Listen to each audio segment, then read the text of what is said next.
Hello students, welcome to the channel AD Mentoring. I am Dinesh, your mentor. So Polycet ప్రిపరేషన్లో maths physics కెమిస్ట్రీకి సంబంధించిన videos అయితే చేస్తున్నాం. So time దగ్గరకు వస్తుంది. సో క్విక్ రివిజన్ ఇచ్చేస్తాను నేను యాసిడ్స్, బేసెస్ అండ్ సాల్ట్స్. అంటే నేను చెప్పే ప్రతి పాయింట్ మీరు టెక్స్ట్ బుక్లో చదువుకోండి. సో వాటి మీద డెఫినెట్ క్వశ్చన్స్ ఉంటాయి. అండ్ టాపిక్ వచ్చేసి acids. Already periodic classification of elements అనేది డీటెయిల్గా చేశాను. ఛానల్ ప్లేలిస్ట్లో ఉంటుంది, చెక్ చేసుకోండి.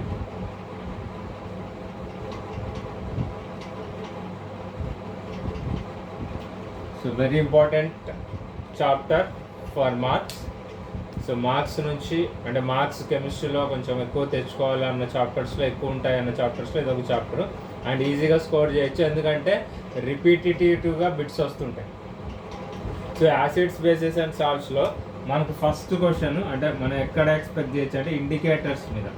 సో ఇండికేటర్స్ గురించి చదువుకోండి. అంటే న్యాచురల్ ఇండికేటర్స్ ఏమున్నాయి అండ్ దాంతోపాటు ఆర్టిఫిషియల్. ఈ ఆర్టిఫిషియల్లో మనకు ఉంటాయి మిథైల్ ఆరెంజ్ ఇండికేటర్, ఇంకొకటి ఫినాప్థలిన్, మిథైల్ అండ్ ఫినాప్థలిన్.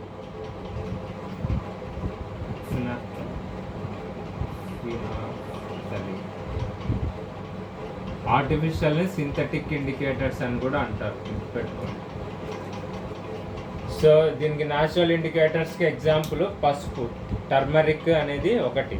సో లిట్మస్ అనేది ఎక్కడి నుంచి వచ్చింది అనేది, లిట్మస్ అనేది ఏంటి అంటే ఒక డై, అదొక క్వశ్చన్. ఎక్కడి నుంచి వచ్చిందంటే లిచన్ అనే ప్లాంట్ నుంచి వచ్చింది. అది థల్లోఫైటా డివిజన్కి, ఆ థల్లోఫైటా గ్రూప్కి సంబంధించిన ఇండికేటర్, న్యాచురల్ ఇండికేటర్ అనమాట. సో న్యూట్రల్ సొల్యూషన్లో ఎలా ఉంటుంది అండ్ ఈ ఇండికేటర్స్ మీరు అసిడిక్ మీడియంలో ఎలా ఉంటుంది, న్యూట్రల్ మీడియంలో ఎలా ఉంటుంది, బేసిక్ మీడియంలో ఎలా ఉంటుంది. సో ఈ మూడు చూసుకోవాలి. సో ప్రతి ఇండికేటర్ యాసిడ్లో ఎలా మారుతుంది, న్యూట్రల్ ఎలా మారుతుంది, బేస్లో ఎలా మారుతుంది. సో వాటి మీద క్వశ్చన్స్ ఎక్స్పెక్ట్ చేయొచ్చు అండ్ ఆల్రెడీ అడిగి ఉన్నారు కూడా ప్రీవియస్గా. దీంతో ఇవి ఇండికేటర్స్కి సంబంధించి. తర్వాత ప్రాపర్టీస్ ఉంటాయి. ప్రాపర్టీస్ ఇన్ ద సెన్స్ తర్వాత ప్రాపర్టీస్ అంటే ఫిజికల్ పెద్ద అవసరం లేదు, కానీ అంటే అవసరం అంటే ఎక్కువ ఇంపార్టెన్స్ కెమికల్ ప్రాపర్టీస్కే ఇస్తారు. సో ఈ కెమికల్ అనేది కెమికల్ ప్రాపర్టీస్లో యాసిడ్స్, బేస్. సో యాసిడ్స్ మెటల్స్తో రియాక్ట్ అయితే ఏమవుతాయి, సో ఏం ఫామ్ చేస్తుంది, salt plus hydrogen. So important, any acid when react with metals produces salt plus hydrogen, అదొకటి. ఇంకొక రియాక్షన్ ఏంటి అని అంటే మెటల్ కార్బోనేట్స్తో రియాక్ట్ అయితే సాల్ట్ ప్లస్, ఇది general form H2O plus CO2, ఇది గుర్తుపెట్టుకోండి. సో మెటల్ కార్బోనేట్స్ కానీ బైకార్బోనేట్స్, మెటల్ కార్బోనేట్స్ కావచ్చు, బైకార్బోనేట్స్ కావచ్చు. సో మెటల్ కార్బోనేట్ అంటే sodium carbonate, sodium bicarbonate, calcium carbonate, calcium bicarbonate, అవి మెటల్ కార్బోనేట్స్. సో ఈ మెటల్ కార్బోనేట్స్ యాసిడ్ ఏదైనా సరే, ఏ యాసిడ్ రియాక్ట్ అయినా కూడా, అంటే జనరల్గా స్ట్రాంగ్ యాసిడ్స్ గురించి చెప్తాం. యాసిడ్స్ రియాక్ట్ అయితే salt plus water plus CO2, ఇది జనరల్ ఈక్వేషన్.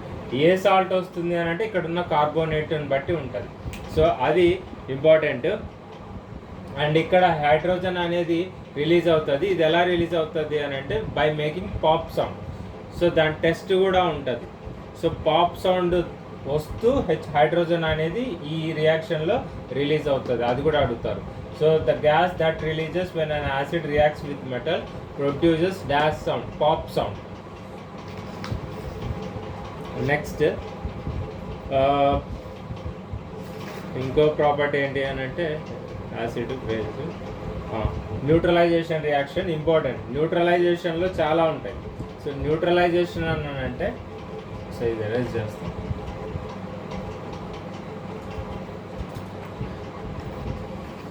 న్యూట్రలైజేషన్ రియాక్షన్స్ అంటే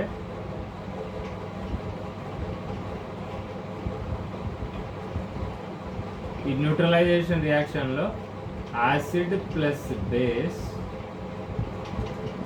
సాల్ట్ ప్లస్ వాటర్. ఇలానే కాకుండా సాల్ట్ ప్లస్ వాటర్ వచ్చే ఏ రియాక్షన్ అయినా న్యూట్రలైజ్ అయిందనే చెప్పచ్చు. సో అంటే బేసిక్గా acid with metal oxides. So metal oxide అని అన్నప్పుడు సో మెటల్ ఆక్సైడ్స్ ఏ నేచర్ ఉంటాయి? సో అక్కడ మెటల్ ఆక్సైడ్ ప్లస్ యాసిడ్. ఇంకోటి కూడా చెప్తున్నాను, న్యూట్రలైజేషన్ రియాక్షన్ ఇవి కూడా.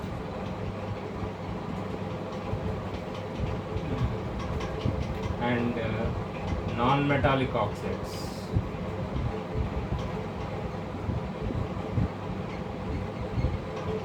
ప్లస్ బేస్ ఉంటుంది. ఇక్కడ సాల్ట్ ప్లస్ వాటర్, ఇది కామన్, సాల్ట్ ప్లస్ వాటర్. ఎందుకు ఇవి అంటే మెటాలిక్ ఆక్సైడ్ అనేది బేసిక్ నేచర్లో ఉంటుంది. Non metallic oxides are acidic in nature. ఇవి గుర్తుపెట్టుకోండి. Non metallic oxides are acidic in nature. And వాటికి సంబంధించిన ఎగ్జాంపుల్స్ టెక్స్ట్ బుక్లో తరోగా చదవండి. డెఫినెట్ క్వశ్చన్స్ ఇవి. ఈ కెమికల్ ప్రాపర్టీస్ ఇప్పుడు చెప్పిన నేను 5 కెమికల్ ప్రాపర్టీస్ ఇవి కానీ మెటల్ కార్బోనేట్ కానీ hydrogen acid reacting with metals కానీ డెఫినెట్గా వీటి మీద నుంచి ఒక క్వశ్చన్ ఎక్స్పెక్ట్ చేయొచ్చు. అండ్ యాంటాసిడ్ అని అంటే one of the examples of antacid is magnesium hydroxide, MgOH twice. So magnesium హైడ్రాక్సైడ్కి ఇంకో పేరు మిల్క్ ఆఫ్ మెగ్నీషియా, అది కూడా ఒక బిట్టే. సో మీ టెక్స్ట్ బుక్లో యాక్టివిటీలో ఉన్న పేర్లు ఒకసారి చదువుకోండి, అంటే వాటి ఫార్ములాస్ ఒకసారి చూసుకోండి. తర్వాత so what do acids have in common? Acids కావచ్చు, యాసిడ్స్లో కామన్గా ఉండేది ఏంటి అని అంటే రిమెంబర్, యాసిడ్స్లో H3, వాటర్లో అయితే H3O ప్లస్ లాగా ఉంటాయి. సో జనరల్గా H+ ions are common in acids. So acid base అని అంటే జనరల్గా ఇప్పుడు అంటే ఇది నేను డైరెక్ట్ మీకు టెక్స్ట్ బుక్లో ఉన్న మోడల్లో చెప్తున్నాను. జనరల్గా యాసిడ్ అంటే which produces H+ ions in the presence of water. అంటే ఆక్వియస్ సొల్యూషన్లో H+ అయాన్స్ని రిలీజ్ చేసేదే యాసిడ్. ఒక కాంపౌండ్లో H ఉన్నంత మాత్రాన అది యాసిడ్ అవ్వదు, గుర్తుపెట్టుకోండి. H+ అయాన్స్ రిలీజ్ అవ్వాలి వాటర్లో. ఆ సబ్స్టాన్స్ వాటర్లో ఉన్నప్పుడు H+ అయాన్స్ ఎంత బాగా రిలీజ్ చేస్తే అది అంత మంచి యాసిడ్. సో స్ట్రాంగ్ యాసిడ్ అని చెప్పచ్చు. అలాగే బేస్ అన్నప్పుడు కూడా OH- అయాన్స్ని రిలీజ్ చేయగలిగేది వాటర్లో ఉన్నప్పుడు. OH- అయాన్స్ రిలీజ్ చేయగలిగితే ఆ కెమికల్ సబ్స్టాన్స్ని బేస్ అని అంటాం. సో బేస్ అని అంటాం. సో జనరల్గా క్వశ్చన్స్ వీటి మీద అడుగుతారు. యాసిడ్స్కి కామన్గా H+ అయాన్స్ ఉంటాయి. అండ్ మీ టెక్స్ట్ బుక్లో సో బల్బ్ ఎందుకు వెలుగుతుంది అని అంటే H+ అయాన్స్ ఉండడం వల్ల strong యాసిడ్స్లో conduct చేయగలుగుతాయి.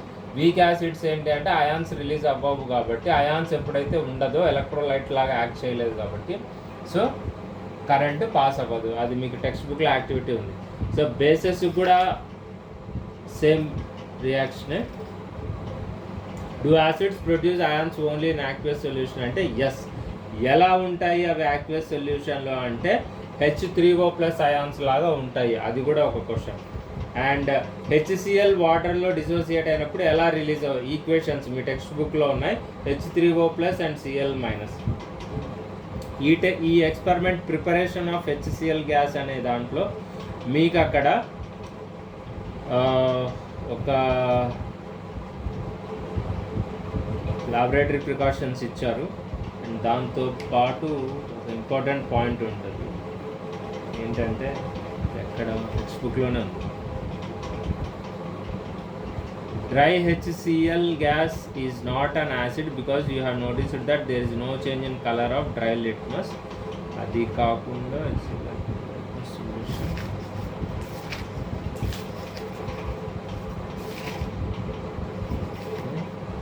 So if the climate is very humid, no to teachers అనేది ఉంటుంది.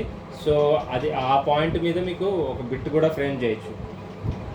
Do acids produce ions only in aqueous solution అనే టాపిక్లో if the climate is very humid, pass the gas produced through a guard tube అంటే drying tube containing the calcium chloride to dry the gas.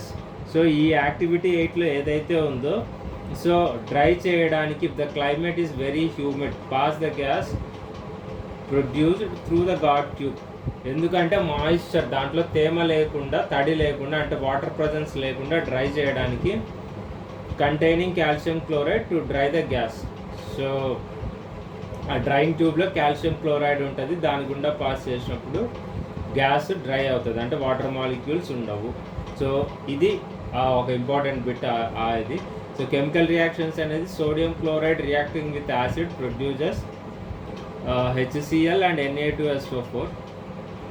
So sodium chloride, salt plus acid reacting with HCl and Na2SO4. Salt plus gas, అక్కడ HCl అనేది acid కాదు, గుర్తుపెట్టుకోండి, అక్కడ gas ఆ రియాక్షన్లో. Dry HCl gas is not an acid. యాసిడ్లా behave చేయాలంటే అది వాటర్లో ఉన్నప్పుడే బిహేవ్ చేస్తుంది. మీ టెక్స్ట్ బుక్లో క్లియర్గా మెన్షన్ చేశారు. Dry HCl is not an acid. Dry HCl acid ఎందుకు అవ్వదు అని అంటే, యాసిడ్ ఉండాలి అంటే వాటర్లో ఉన్నప్పుడే HCl acts as an acid. Because ఆ వాటర్లో ఉన్నప్పుడే HCl అనేది H+Cl- డివైడ్ అవుతుంది, అంటే డీకంపోజ్ అవుతుంది. సో అలాగే exothermic reactions, what do you observe when water is mixed with acid or base అనేది ఒకటి. సో అక్కడ ఎగ్జోథర్మిక్కే ఎందుకు ఎగ్జోథర్మిక్ ప్రికాషన్స్ అన్న పాయింట్ మీద క్వశ్చన్ అడగచ్చు, అది కూడా. అండ్ ఇంకొకటి, బేస్ జనరల్గా మెటల్తో రియాక్ట్ అవుతుందా అంటే రియాక్ట్ అవ్వదు జనరల్గా. కానీ ఒక ఈక్వేషన్ మీ టెక్స్ట్ బుక్లో ఉంటుంది, ఏంటంటే NaOH reacting with zinc forms sodium zincate, అదొక రియాక్షన్. సో జనరల్గా కష్టం అనమాట బేస్ మెటల్స్తో రియాక్ట్ అయ్యి హైడ్రోజన్ గ్యాస్ రిలీజ్ చేయడం అనేది. సో ఆ ఈక్వేషన్ ఎక్సెప్షనల్ కేస్ అది. సో అక్కడ అడగచ్చు. దీని తర్వాత స్ట్రెంగ్త్ ఆఫ్ యాసిడ్ బేసెస్, ఇక్కడ 3 ఇంపార్టెంట్ పాయింట్లు వస్తాయి. Strength of acid base. So strength of acid base అన్నప్పుడు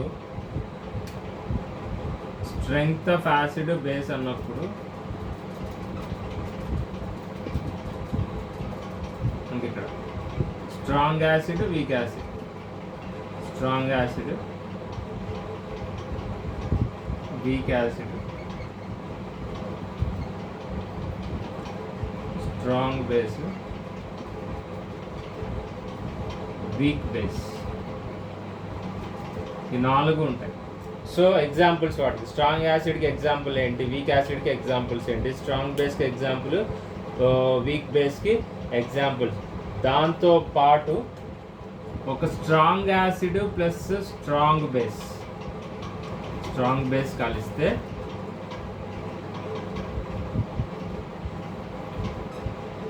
సాల్ట్ ఎలా ఫామ్ అవుతుంది అని అంటే న్యూట్రల్ సాల్ట్ ఫామ్ అవుతుంది. ఒక వీక్ యాసిడ్ ఒక స్ట్రాంగ్ బేస్ కలిస్తే సాల్ట్ ఎలా ఉంటుంది అని అంటే basic salt basic in nature. అలాగే strong acid plus weak base అయితే, ఎస్ఏ అంటే స్ట్రాంగ్ యాసిడ్, WB అంటే వీక్ బేస్ అయితే సాల్ట్ ఫామ్ అవుతుంది. సాల్ట్ అది అసిడిక్ నేచర్లో ఉంటుంది. So acidic nature, basic nature, neutral అని చెప్తున్నామంటే, ఇప్పుడు న్యూట్రల్ అంటే pH value equal to 7, basic అంటే pH value is greater than 7, acidic అంటే pH value is less than 7. So ఆ pH స్కేల్ మీకు ఉంటుంది. అండ్ అక్కడ pHలో P అనేది దేనికి, pHలో P స్టాండ్స్ ఫర్ పొటెన్స్. ఇది ఒక బిట్ గుర్తుపెట్టుకోండి. So pH scale. So pH scale దేనికి యూజ్ చేస్తారు అనేది కూడా ఒక bit. pH scale for measuring H+ ion concentration. So అదొక బిట్. అండ్ pH స్కేల్లో as you move towards left acidic nature increases. So pH values ఏమవుతాయి, తగ్గుతాయి. సో ఇలా pH స్కేల్ డ్రా చేస్తే, ఇలా ఒక స్కేల్ డ్రా చేసుకుంటే 0 నుంచి 14 దాకా, మధ్యలో 7 ఉంటే, as you move towards left అంటే 7 to 0. సో లెఫ్ట్ వెళ్ళే కొద్దీ అసిడిక్ నేచర్ పెరుగుతుంది, రైట్కి వెళ్ళే కొద్దీ బేసిక్ నేచర్ పెరుగుతుంది. ఇది అసిడిక్ నేచర్ ఇంక్రీజెస్, ఇది బేసిక్ నేచర్ ఇంక్రీజెస్. ఈ వాల్యూస్ని బట్టి కొన్ని క్వశ్చన్స్ ఉంటాయి. అంటే బ్లడ్కి ఎంత ఉంటుంది, ట్యాప్ వాటర్కి ఎంత ఉంటుంది. ట్యాప్ వాటర్కి సాల్ట్స్ ఉంటాయి కాబట్టి కొంచెం ప్యూర్ వాటర్ అయితే, ప్యూర్ వాటర్ అంటే ఇంకా ఎగ్జాక్ట్గా చెప్పాలంటే దానికి ఇంకొక పేరు ఉంది, ప్యూర్ వాటర్ పేరు రావట్లేదు, డిస్టిల్డ్ వాటర్. సో దాని pH న్యూట్రల్ ఉంటుంది. ఇక్కడ ఈ వాటర్కి మారుతూ ఉంటుంది. సో ఆ క్వశ్చన్స్ అడుగుతారు కొన్ని బిట్స్. సో వీలైతే కొన్ని గ్రూప్లో పెడతాను కొన్ని ఇంపార్టెంట్ క్వశ్చన్స్. అలాగే saliva before meal, saliva after meal అనేది ఆ వాల్యూస్ ఎంత ఉంటాయో అవి కూడా నోట్ చేసుకోండి. మీకు ఆల్రెడీ చెప్పింటే, చెప్పకపోయింటే ఎవరికైనా నేను అన్నీ రాయాలంటే టైం సరిపోదు, ఎక్కువసేపు పడుతుంది, వీడియో అప్లోడ్ చేయడం కష్టం అవుతుంది. సో సలైవా బిఫోర్ మీల్ అంటే తినడానికి ముందు ఎంత ఉంటుంది నోట్లో, సలైవా తిన్న తర్వాత ఏముంటుంది అంటే అన్నం తిన్న తర్వాత సలైవా అసిడిక్ నేచర్ ఉంటుంది. సో అసిడిక్ నేచర్ ఉంటుంది కాబట్టి మనం టూత్పేస్ట్తో బ్రష్ చేస్తాం. సో బేస్తో బ్రష్ చేస్తాం కాబట్టి సో రెండు న్యూట్రలైజ్ అయ్యి సో అసిడిటీ తగ్గడం వల్ల సో టూత్ రిలేటెడ్ ప్రాబ్లమ్స్ రావు. సో కాబట్టి ఆఫ్టర్ మీల్ అనేది డెఫినెట్గా pH వాల్యూ <7 ఉంటుంది. అసిడిక్ నేచర్ ఇంకా ఎక్కువ ఇంక్రీజ్ అవుతుంది. తర్వాత మీకు pH స్కేల్ ఇచ్చారు. సో అసిడిక్ రెయిన్ ఉండాలంటే ఎంత వాల్యూ ఉండాలి, అలాగే క్యావిటీస్ రావాలంటే ఎంత రెయిన్ ఉండాలి. సో డైజెస్టివ్ సిస్టమ్కి సంబంధించి యాంటాసిడ్స్ అది ఆల్రెడీ చెప్పాను. సాయిల్ ఎందుకు pH ఆఫ్ సాయిల్ ఎందుకు టెస్ట్ చేస్తారు అని అంటే జనరల్గా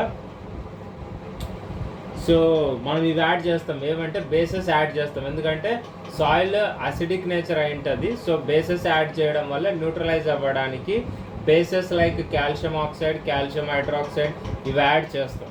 సో దానికి సంబంధించి pH of the soil. So అలా చేయడం వల్ల సో కాల్షియం కార్బోనేట్ యాడ్ చేస్తాం. అండ్ ఇంకొక ఇంపార్టెంట్ బిట్ నేను ఇందాక చెప్పడం మర్చిపోయాను. So reaction of acids with metal కార్బోనేట్స్లో ఎక్సెస్ కార్బన్ డైఆక్సైడ్ పాస్ చేసినప్పుడు ఏ రియాక్షన్ జరుగుతుంది. సో CO2 రిలీజ్ అనేది ఏ టెస్ట్ చేస్తారు. సో ఆ గ్యాస్ రిలీజ్ అవుతున్నప్పుడు so it converts slake lime to milk lime. So slake lime to milk lime అనేది ఒక అది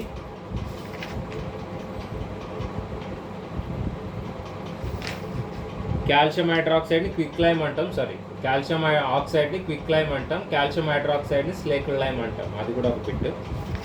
సో తర్వాత ఇంకా మీకున్న వాటిలో ఫ్యామిలీ ఆఫ్ సాల్ట్స్ వాటి గురించి చెప్పాను, pH ఆఫ్ సాల్ట్స్ చెప్పాను. సో టూత్ డికే అంటే అప్పుడు ఆ ఎనామిల్ని దేంతో చేస్తారు, remaining in the mouth. So toothpaste చేస్తారు. క్యావిటీస్ వచ్చినప్పుడు అది ఎలా చేస్తారు, స్టింగ్స్, బేకింగ్ సోడా యూజ్ చేస్తాం. ఎప్పుడు అని అంటే బి అంటే తుమ్మెదలు కుట్టినప్పుడు మనం బేకింగ్ సోడాని యూజ్ చేస్తే రిలీఫ్ ఇస్తుంది.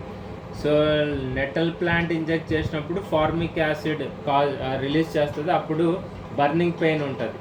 సో నెటల్ ప్లాంట్ కానీ stinging of natal plant A acid ఉంటుంది అంటే మెథనోయిక్ యాసిడ్, దానికే ఇంకో పేరు ఫార్మిక్ యాసిడ్. అది కూడా ఇంపార్టెంట్ బిట్. సో యాంటాసిడ్స్ ఉంది మీకు. So calcium phosphate is the so enamel is made up of calcium phosphate, అదొక important bit. So next common salt గుండా ఉండే మెటీరియల్స్ అంటే వాటి నుంచి ప్రిపేర్ అయ్యేవి ఒకటి ఏంటి అంటే సోడియం హైడ్రాక్సైడ్. సో అంటే chemicals from common salts are electrically neutral. Table salt, sodium క్లోరైడ్ని టేబుల్ సాల్ట్ అనొచ్చు, కామన్ సాల్ట్ అనొచ్చు. నెక్స్ట్ ఇంకోటి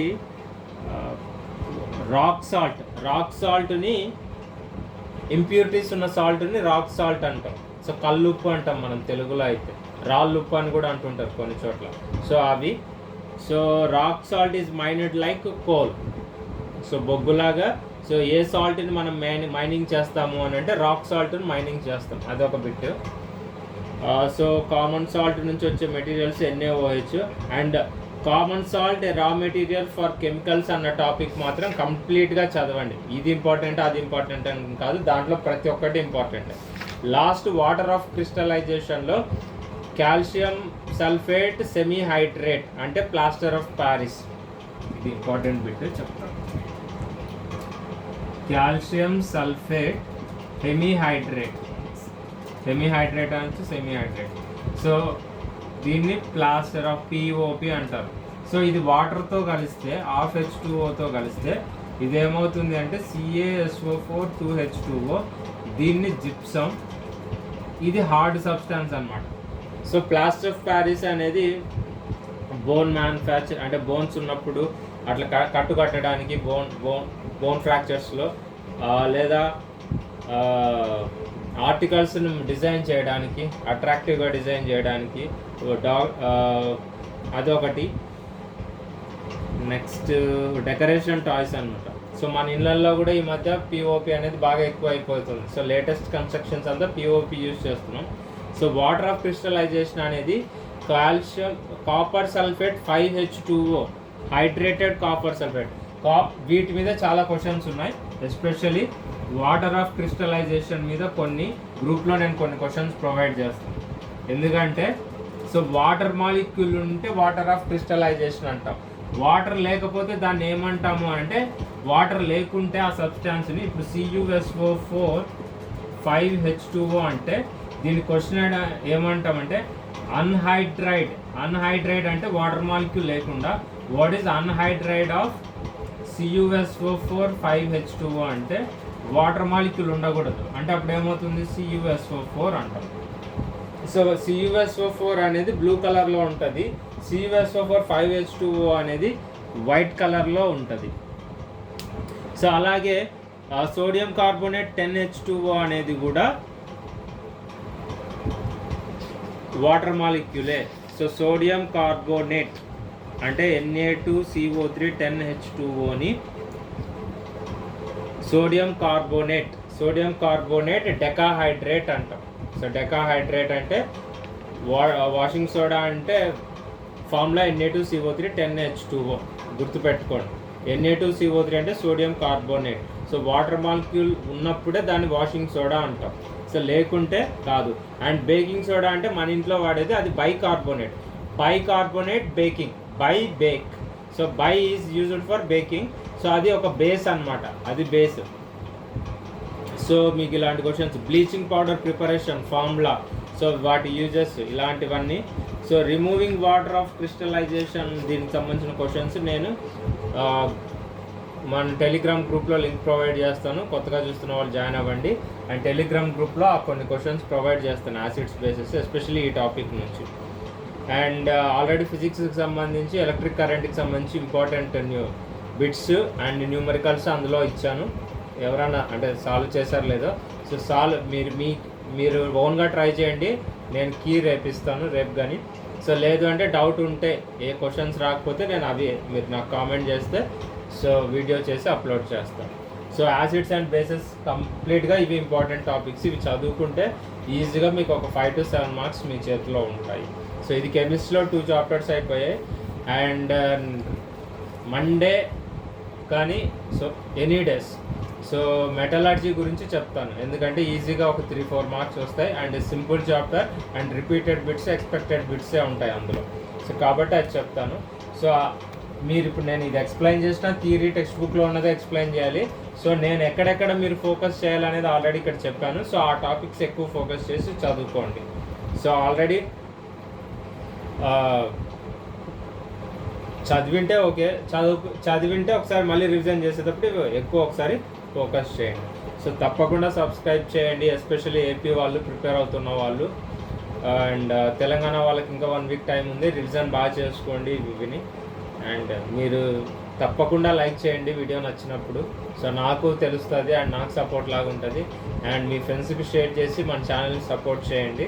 అండ్ దీనివల్ల చాలామందికి యూజ్ అయ్యేలా నేను క్లాసెస్ కండక్ట్ చేస్తాను. Thank you.